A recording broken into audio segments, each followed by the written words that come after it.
महागणाधिपते नमः। सदाशिवसमारम्भां शङ्कराचार्यमध्यमाम् अस्मदाचार्यपर्यन्तां వందే గురుపరంపరాం. శ్రీమాత్రే నమః. ప్రేక్షకులందరికీ స్వాగతం. 2024 సంవత్సరంలో ద్వాదశ రాశుల వారికి శని భగవాన్ యొక్క సంచారం వల్ల ఎటువంటి ఫలితాలు ఉండబోతున్నాయి, వీళ్ళు ఎటువంటి పరిహారాలు చేసుకోవాలి, అలాగే ఎటువంటి విషయాల్లో జాగ్రత్త వహించాలి, వీళ్ళకి అసలే ఈ సంవత్సరం 2024 సంవత్సరం శని గ్రహం యొక్క సంచారం వీళ్ళకి అదృష్టమా, దురదృష్టమా, లేదా లాభమా, నష్టమా అనేది మనం తెలుసుకుందాం. ముందుగా సహజంగా శని భగవానుడు కానీ చూసుకుంటే ఈయన ప్రస్తుతం కుంభరాశిలో స్వక్షేత్రంలో మూల త్రికోణ స్థానంలో ఈయన సంచారం చేయడం అనేది జరుగుతోంది. అయితే శని భగవానుడికి సహజంగా కానీ మనం కారకత్వాలు కానీ చూసుకుంటే శని భగవానుడు చాలా డిసిప్లైన్, మనకి ఆయనకంతా ఒక పద్ధతిగా ఉండాలి. అలాగే సేవాకారకుడు, పెద్దల యందు, గురువుల యందు, తల్లిదండ్రుల యందు ఎవరు అయితే ప్రేమగా వ్యవహరిస్తారో వాళ్ళ మీద ఆయన యొక్క అనుగ్రహం అనేది ఎక్కువగా ఉంటుంది. అలాగే ఈయన కూడా మనం ఈ శని భగవానుడి కానీ చూసుకున్నప్పుడు ఈయన ఓర్పు, ప్రతిదాన్ని కూడా చాలా ఓర్పుగా ఉంటారు. అలాగే ఒక నియమబద్ధత, ఇలాంటివన్నీ కూడా శనికి సంబంధించిన కారకత్వాలుగా చెప్తాను. అందుకనే ఎక్కడ చూడండి మూలలు కానీ ఎక్కడైనా ఇల్లు కూడా శుభ్రంగా ఉండాలి. ఈ ఇల్లుతో పాటు మనకు చెప్పేది ఏంటంటే ఆయన మలిన పదార్థాలు ఎక్కడ ఉండకూడదని, ఇలాంటివన్నీ చెప్తారు. కాబట్టి ఇల్లు ఎప్పుడూ కూడా ఈ శుభ్రంగా ఉంచుకోవాలి. శని ప్రభావం అంటే వ్యతిరేక ప్రభావం మన మీద ఉండకుండా ఉండడానికి ఇంటినే కాదు, ఇంటితో పాటు చివరికి మనం వాష్రూమ్స్ని కూడా శుభ్రంగా ఉంచుకోవాలి అని చెప్తారు. శని వచ్చేటప్పటికి కర్మకారకుడు. ఈ కర్మకారకుడైన శని భగవానుడిని యొక్క అనుగ్రహం పొందాలి అంటే ఆయన ప్రీతి కొరకై మనం ఇందాక చెప్పుకున్న విషయాలు అన్నీ కూడా చేయాల్సి వస్తుంది. అలాగే ఎక్కువగా మన చేత కర్మను చేయిస్తాడు, అంటే శ్రమింపజేస్తాడు. ఎప్పుడైతే శ్రమ అధికంగా ఉంటుందో ఆ శ్రమ చేసి చేసి మనకు తెలియకుండా మనలో ఉన్న ఒక టాలెంట్ని బయటికి తీయడం అనేది కేవలం శని భగవానుడికి మాత్రమే సాధ్యమైనది. ఎందుకంటే మిగిలిన గ్రహాలన్నీ కూడా అవి అంటే ఆ స్థానాల్లో బాగుంటే బాగుంటాయి, మనకి మంచి ఫలితాలు ఇస్తాయి, లేకపోతే లేదు.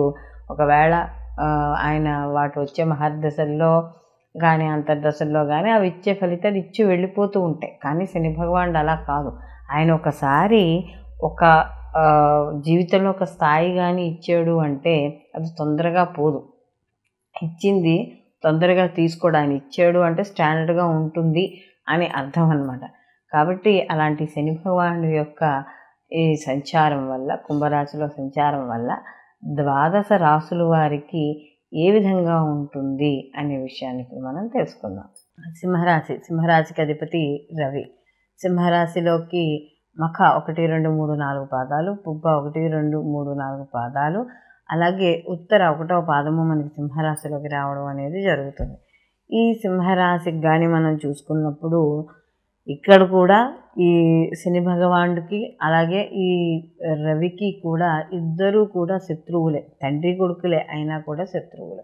ఈయన ఆత్మకారకుడు, ఆయన కర్మకారకుడు.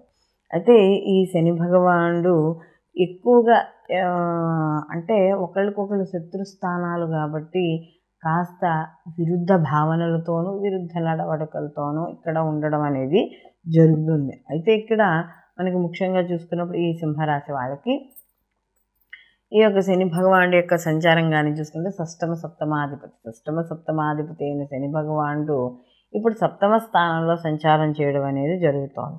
అయితే ఇక్కడ శని భగవానుడు ఏ భావంలో ఉంటే ఆ భావానికి సంబంధించిన ఫలితాలు ఇబ్బంది పడడం అనేది జరుగుతుంది గోచార రీత్యా. ఎందుకంటే జన్మజాతకంలో ఆయనకుండే దశలు మహర్దశలు బాగుంటే ఓకే, అది బాగుంటుంది. కానీ గోచారంలో ఇక్కడ శని భగవానుడికి ఏ రాశిలో ఉంటే ఏ స్థితిలో అంటే ఏ భావంలో ఉంటే ఆ భావాన్ని కాస్త ఇబ్బంది పెట్టడం అనేది జరుగుతుంది. అయితే ఇబ్బంది పెట్టినా కూడా చివరిలో ఒక మంచిని చేసి మాత్రం తప్పకుండా శని భగవానుడు వెళ్తాడని చెప్పవచ్చు.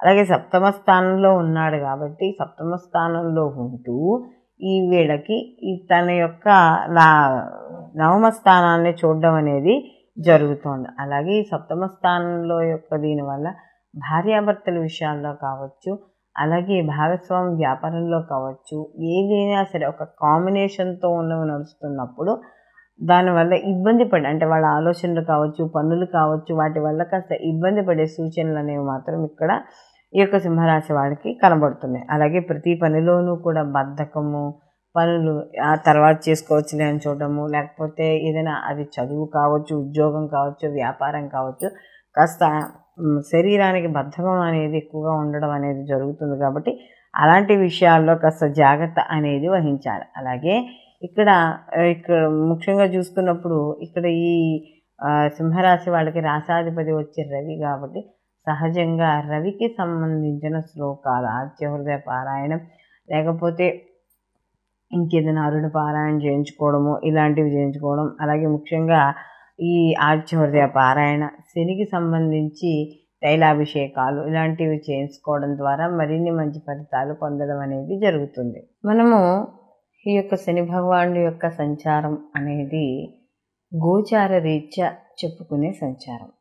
అయితే ఇక్కడ గోచార ప్రకారము మనకి శని భగవానుడు ద్వాదశ రాశుల్లో సంచరించేటప్పుడు ఎలా ఉంటుంది అని కానీ తెలుసుకున్నప్పుడు మనకి ఈ సంచారం వల్ల చాలా మటుకు, అంటే ఆ శని భగవానుడు ఉన్న ఏదైతే ఆయన యొక్క స్థితి ఉందో ఆ స్థితిని బట్టి శుభాశుభ ఫలితాలు ఇవ్వడం అనేది జరుగుతుంది. ఎందుకంటే సహజంగా చాలామందికి ఈ ఏలినాటి శని, అష్టమ శని, అర్ధాష్టమ శని, వీటిల్లో శని భగవానుడు ఎక్కువగా బాధపడతాడు.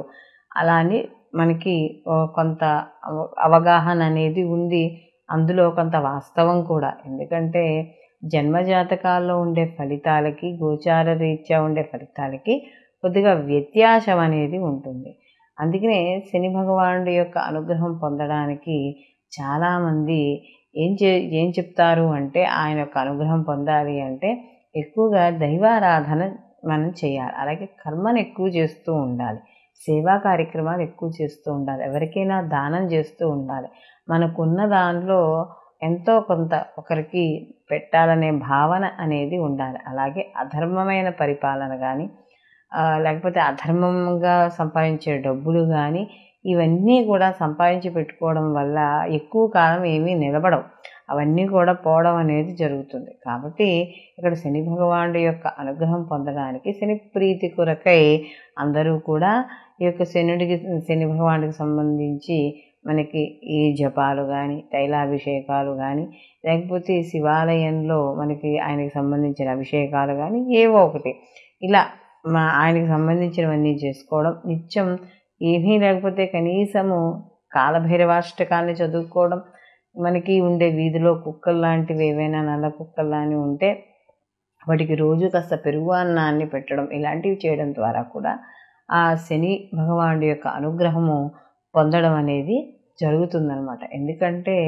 ఇక్కడ శని భగవానుడు ఎవరు ఏది ఇచ్చినా ఇవ్వకపోయినా కూడా మంచి ఎంతలా ఇస్తాడో అనిచ్చే చెడు ప్రభావం కూడా అలాగే ఉంటుంది. కాబట్టి రెండింటినీ తట్టుకోవాలి అంటే తప్పకుండా ఆ శని భగవానుడి యొక్క అనుగ్రహం ఉండాలి. కాబట్టి అందరూ కూడా వాళ్ళ జాతకాలను అనుసరించి, గోచార ఫలితాలను అనుసరించి తప్పకుండా ఈ శనిగ్రహానికి సంబంధించిన పరిహారాలు పాటించడం ద్వారా జీవితంలో అత్యున్నత స్థాయికి వెళ్ళడం అనేది జరుగుతుంది.